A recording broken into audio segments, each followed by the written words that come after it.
Bonjour tout le monde, William Clavé de chez RPM. Mon véhicule de la semaine, la Polestar 2 Dual Motor 2023, version à 4 roues motrices, à 2 moteurs.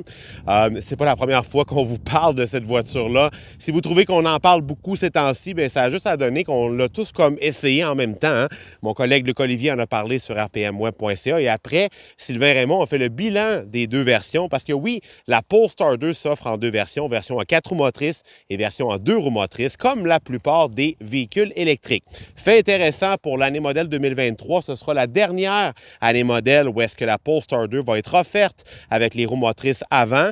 Parce que l'année prochaine, on vire tout ça de bord, on va prendre le moteur, on va le mettre à l'arrière, elle va devenir une voiture à propulsion avec l'option des 4 roues motrices comme celle-ci. Donc, si cette voiture-là vous intéresse, bien, dépêchez-vous parce qu'il n'y en aura plus bientôt. Et ça va être un modèle assez rare parce qu'on l'a seulement eu sur notre marché pendant 2 années modèle.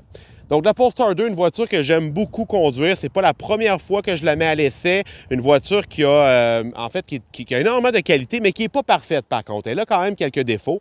Je vais vous en parler dans quelques minutes. Une voiture qui est un peu à cheval entre un VUS et une berline. C'est ce qui constitue son charme pour certains, ou d'autres aimeront pas ça. Une espèce de grosse berline surélevée, là, prête à aller dans le bois, avec des grosses roues. Certains vont peut-être se souvenir de la Volvo S60 Cross Country. En fait, c'est une voiture qui fait un peu penser à ça. Personnellement, quand je la regarde avec ces jantes-là de 20 pouces, elle me fait penser à une vieille Saab 900 des années 1980. Donc, l'aura scandinave est très là. Je le sais, il y en a certains qui vont nous dire là, que, bon, derrière Polestar, derrière Volvo, il y a une compagnie chinoise qui s'appelle Geely. Par contre, tout le design, toute l'ingénierie est encore faite en Suède et ça paraît quand on regarde une Polestar, quand on la conduit, il y a vraiment là, cette aura scandinave-là, l'espèce de look excentrique qu'on aime des produits suédois. La version en double moteur alimentée par une batterie de 78 kWh. On a une puissance totale combinée de 415 chevaux et un couple qui approche 500 livres-pieds. Et en fait, je voulais voir qu'est-ce que ça donne des performances comme ça, parce que bien sûr, je ne peux pas essayer ça là, sur les routes publiques. Donc, je suis allé m'amuser avec la Polestar 2. Je suis allé sur une piste d'accélération. Je suis carrément allé à un événement de drague un vendredi soir et je suis allé courser contre toutes sortes de véhicules, des véhicules à essence, des véhicules électriques. Et c'est intéressant de voir comment elle s'est très bien débrouillée, la Polestar 2. En fait, en termes de performance, ça va se situer. C'est pas aussi véloce que, par exemple, une Tesla Model 3 Dual Motor ou encore une BMW i4 M50, mais ça performe quand même vraiment mieux que, par exemple, une Hyundai Ioniq 6 à moteur double. Mais c'est surtout quand j'ai arrêté de courser, j'ai stationné le véhicule que j'ai constaté l'aura de cette voiture-là. Il y a plein de gens qui sont venus me parler, des fans de Volvo, des fans de Saab, mais carrément des gens qui avaient des questions. C'est quoi cette voiture-là? C'est donc bien cool. Ça sort de où? C'est fait par qui? Alors, là-dessus, je pense que Polestar a fait un très bon travail de se démarquer, d'arriver avec un produit qui sort de l'ordinaire parce qu'elle fait jaser la Polestar 2. Partout où est-ce que je vais, je reçois des réactions assez positives. Et cette aura-là est reproduite dans l'habitacle où est-ce qu'on a un design qui personnellement me fait penser à un véhicule de l'Empire dans Star Wars. Tout est angulaire, tout est très froid. On aime ou on n'aime pas. Moi, je trouve ça très cool personnellement.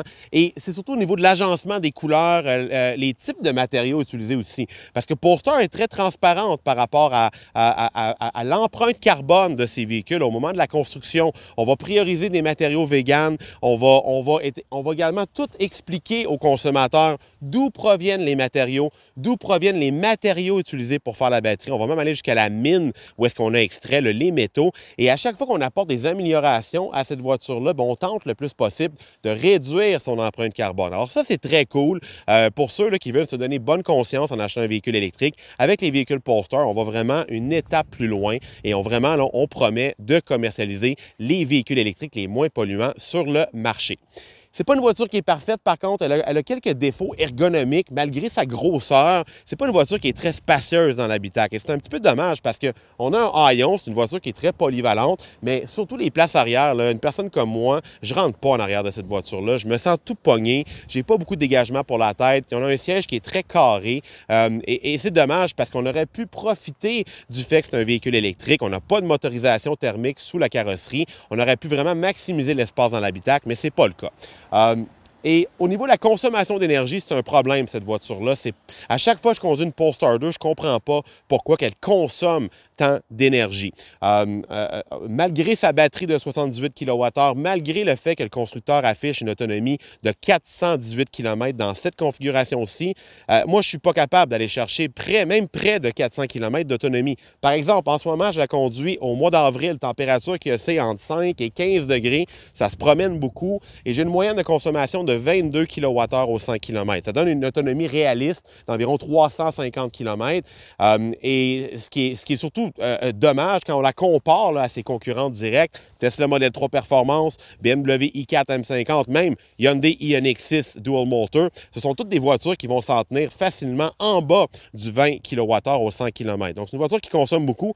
Et les raisons pour ça, bien, premièrement, le design, le fait qu'elle est très, très surélevée. C'est pas une voiture qui est très aérodynamique. En fait, on a seulement un coefficient de traînée de 0,27. C'est élevé là, quand on compare, par exemple, à une Ioniq 6 qui est à 0,22. Et ces grosses jantes-là, bien, c'est sûr que ça n'aide pas non plus. On le sait que les jantes sur un véhicule électrique, plus sont grosses, bien, plus ça va consommer de l'électricité. Alors voilà, topo rapide de la Polestar 2 2023. Tout de même une voiture que j'aime beaucoup. Pour d'autres informations, allez sur rpmweb.ca et bien sûr, suivez-nous sur les réseaux sociaux, commentez et dites-nous ce que vous pensez de cette voiture-là. À votre avis, est-ce qu'elle a un beau design? Moi, je trouve que oui.